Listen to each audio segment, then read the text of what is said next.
Welcome to Firearms of America. Today, as you guys can see, I have not one but two pairs of Salomon boots for a review, and it is because this is a very special comparison video.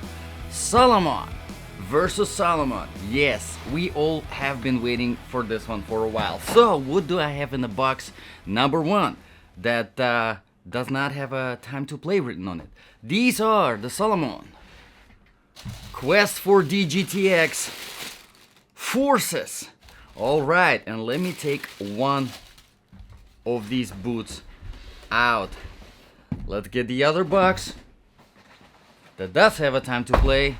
And here we have Salomon Quest 4D GTX, the regular hiking boot version. Now, let me get the same foot and we will start the comparison.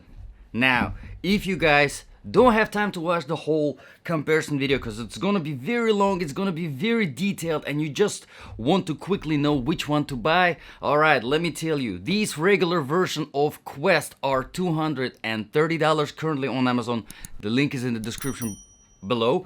Amazing boots, extremely comfortable, perfect for hiking, one of the best if you're looking for a full size hiking boot. I absolutely love them. Great outsole, just perfect overall boot. But if you want something special, a little bit more of that extra for that tactical look, for that special ops with some oil and slip resistance on the outsole, also very comfortable boot. Salomon Forces Quest 4D GTX currently $260 on Amazon, so $30 of difference. Again, the link is in the description below. The only thing is, if you are planning to go with the Forces option, make sure to get yourself half a size, at least half a size bigger, because they do actually run a little bit small compared to the regular Quest 4D GTX. So, if you guys have time to watch the whole review, let's get into it. As some of you already know, this video is specifically for my ultimate survival boots section. Basically, if these were your last boots that you've been wearing, you had a choice, you had both of them in the house, and something bad happened, right? War, natural disaster, catastrophe, whatever, 2020 was exciting. A lot of ideas for something bad, right? Survival situation. And you had one of these boots. Which one would you put on? Which one would increase your chances of survival, right? So how do we make the judgment? We make the judgment based on 8 different criteria, and this is how we will compare these two as well. Criteria number 1, let's get into it. Comfort level. So in order to test the comfort level, I do a 3-mile run and then a 5-mile walk without stopping, and then I continue wearing the boots for the rest of the day for about 7 to 8 hours, usually more closer to 8 hours. And of course I did back to back with these boots, one day this one, another day this one, to be as consistent with the testing as possible. Alright, let's get into it. Both are extremely comfortable. A few factors that contribute and take away from the comfort level. Of course, number 1 would be the weight. Let's see, back to back, which one is lighter, which one is heavier. Obviously, the lighter the boot is, the easier it is to run, the easier it is to walk for extended periods of time. Let's start with the regular version of Quest 4D. And they are 23.6, which is pretty impressive for a full-size waterproof boot. But let's look at Forces. 25.1, so a little bit heavier, not by much, a little bit heavier than the regular version. The Forces are heavier than the regular version, so obviously whenever it comes to running, it is definitely easier to run in the regular hiking boots compared to these ones, because you do have a little bit of a lighter boot. And usually I tell during all my reviews that if you do want something that is light, that is not gonna restrict your movement by much, you want something under 20 ounce. Both of these boots are on the heavier side, they're above 20 ounce, not by much, but still, keep that in mind. Forces a bit heavier. Now, let's get into some inner soles. This is another factor that contributes to the comfort level. And the inner sole, we have, both of them are my favorite, Ortholite inner soles, which I do like a lot. Ortholite, besides being a very good jelly inner sole that gives you sufficient amount of protection from impact, whenever you're running, especially whenever you're running improperly. It's pretty good, but also one of the qualities of the inner sole, of the Ortholite inner sole, is that it has those antibacterial qualities. So if you're, for example, in Florida or traveling during the summer and your feet are sweating, this is pretty good to have. But here, as you can see, the inner soles are absolutely 100% identical. Very good. Enough of jelliness on both. They do have the heel bad, so good whenever you're running. It kind of holds your heel in place. I do like that. So, inner soles out of the way, no difference there. Let's get into the boot itself. Now, inside of the boot, we don't have any kind of other cushioning on the inside. However, there is some difference whenever it comes to the inside of the toe box. There is a little thin, but definitely matters, cushiony layer whenever it comes to the regular version of the Quest. In Forces there isn't, so the inside of the toe box is definitely hotter to the to your feet. You do feel that hotter impact whenever you're running. If your foot is sliding back and forth, definitely hotter in the Forces compared to the regular Quest.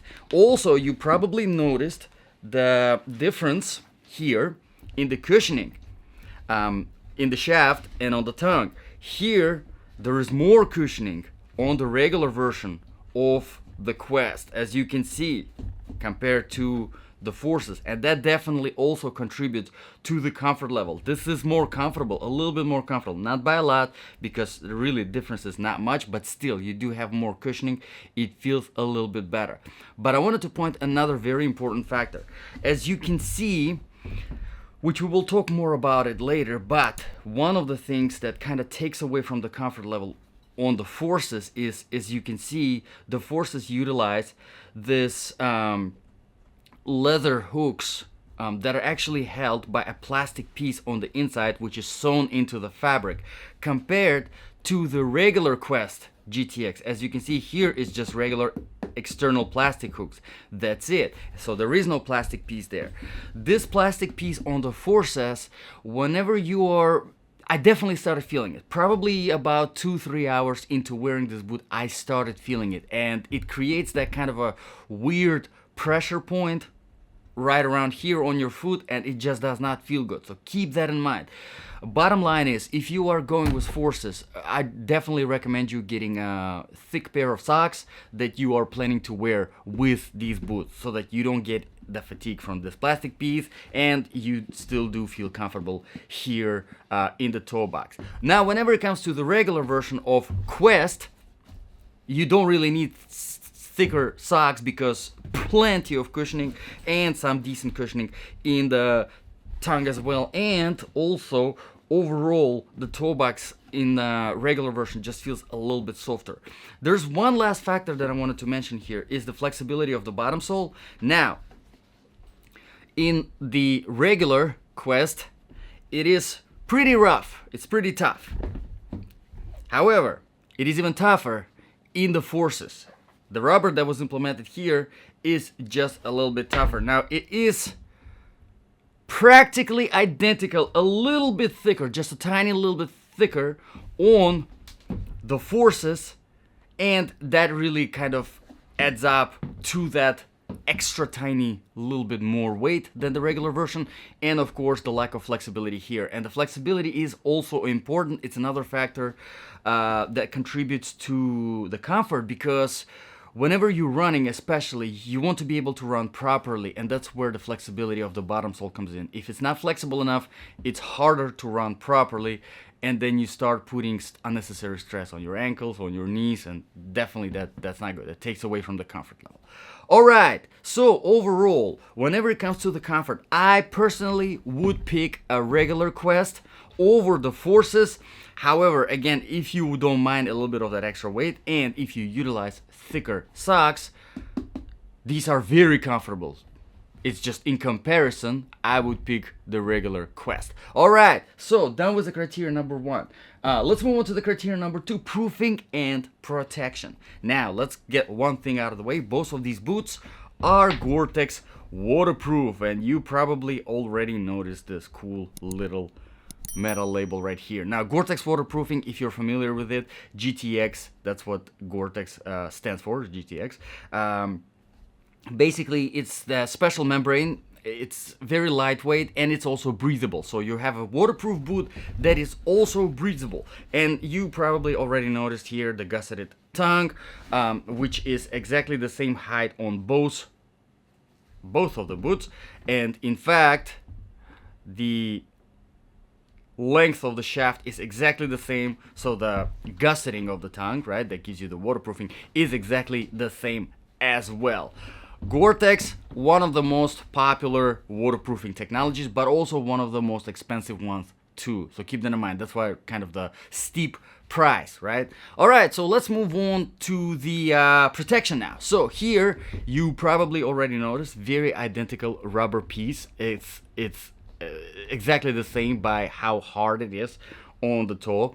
Excellent way to protect your toe from impact. Very good. I like it a lot. Now you do have extra piece of plate here, which honestly I think this should have been probably over here to give you extra protection for the ankles and not over here, because there's really nothing on this side. I kind of not sure where Salomon was going with this, but you do have this. Keep that in mind. Unlike on the regular version, whenever it comes to the ankle protection, you probably do get a little bit more ankle protection on the regular Quest because there is extra cushioning compared to the Forces, and your heel is equally reinforced. It is identical, as you can see. Alright, so another thing that I wanted to mention here really kind of briefly is that protection wise, these boots, the Forces option is anti-static, and also they do feature the oil and slip resistance, which the regular ones do not, but we will talk about it later in the outsole. Let's move on to the criteria number 3, quality and the design features. Now, quality wise, you guys know Salomon, they have been around. It's a great brand. They have been making boots forever, since 1947, I believe, if I'm not mistaken. They have many reviews on Amazon. Again, the links are in the description below if you want to check it out. On the regular version, there are over 1,100 reviews, almost 5 stars. On the Forces, over 100 reviews, almost 5 stars. And other Salomon boots, you're not gonna find bad ratings for them. They do make really good boots. Now, the design features. This is where things get, again, there's kind of a major difference, right, in two boots whenever it comes to the design features. Here I talk about the lacing system, and you probably already noticed the lacing system is definitely very different. Starting from the first pair of hooks, right? They're both leather here, as you can see, but then Forces, they continue having this leather hooks, 4 pairs, and then they get into the plastic hooks. There is the close hook here, this is a close hook, and then 2 pairs of close hooks on the top, the smaller ones here as well, which is more typical, the close hooks on the top here on the shaft, more typical to the tactical and military boots. However, unlike tactical military purpose, on the hiking boots, it's much more typical to have an open hooks, which you can find them here. There is 1 pair of leather hooks, 3 pairs of plastic hooks, close hooks, and then you have this locking hook, which is open. You can get it out, but then once you are tightening these boots, when you're putting them on, you can lock the string in place, and it holds it in place and makes it easier to set a different tension here on the top. And the purpose of the open hooks whenever it comes to hiking is also that if you are going down the hill or up the hill and you want to release some tension in the shaft, you can quickly do that. Overall, what that gives you is that it is much faster and much easier to put on and put off the regular pair of boots. Obviously, because the open hooks, it makes it much faster and much easier. Keep that in mind. Now, strings, they are exactly the same, different colors, but they are exactly the same thin strings. Very good. I do like them a lot. But here, of course, in the regular Quest, they do slide easier because of all of these plastic hooks compared to these leather hooks, which are not very slippery for these strings right here. All right, so overall, again, whenever it comes to the design features, my personal preference would be the regular Quest. Okay, let's move on to the outsole traction and stability, the criterion number 4. All right, this is where things again get pretty interesting because there are some notable differences here. As you can see, the outsole is practically identical, the design of the outsole practically identical. However, there are some extra serrations on the grooves of the forces, and these are the little grooves. They might not mean a lot to you, but what they do is they give you that oil and slip resistance on flat surfaces. Now, whenever I test my boots, I test them on a variety of different surfaces. Whenever I do my run and walk, I start with older asphalt, get into the newer tarmac, dry sand, wet sand, dry grass, wet grass. I go into the trail, and then I go onto the rocky road, and of course I finish up with the marble and tile. Both of these boots perform excellent on pretty much everything, except of course you do have more advantage on the slippery flat surfaces like marble and tile with Salomon forces because they have implemented oil and slip resistance. So overall, on everything they're excellent, but definitely more advantage with traction and stability on the slippery surfaces whenever it comes to Salomon forces. So here, whenever it comes to the outsole, definitely my choice would be forces if you need something extra, if you think about the situation where you will need to be in whatever, for whatever it is, inside of the building that has marble or tile for the floor. This is definitely much better. Now, everything else is exactly the same. Overall, these are some of the best outsoles in the industry whenever it comes to the traction and stability and versatility in general. And also, you probably notice those ridges here on the side on both of these boots, which is really good. They do help with the climbing and climbing a rope, climbing a tree, whatever you're climbing, utilizing these ridges right here. One thing that I wanted to point out, that it's good that Salomon kept these ridges on their hiking version. Usually they just put them on the tactical. So, pretty good. Let's move on to the criterion number 5 now, which is the temperature. Now, neither of these boots have any kind of insulation, so mentioning, winter situations would not really make a lot of sense because you wouldn't really use any of these in the winter.